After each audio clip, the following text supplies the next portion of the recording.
Hi! In front of me is Honor X7a, and today I would like to show you how you can change the food apps on this device.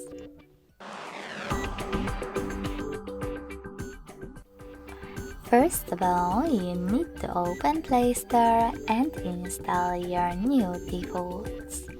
I will go with Opera Mini Browser. When your apps are ready, go into Devices Settings. In Settings, scroll down to Access Apps. Then click on Default Apps.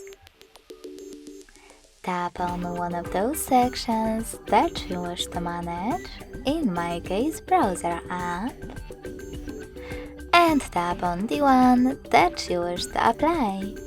So when I click on Opera and go back, I can see that my default app has changed. Thanks so much for watching. If you enjoyed this video, smash that like button, comment and subscribe. Bye!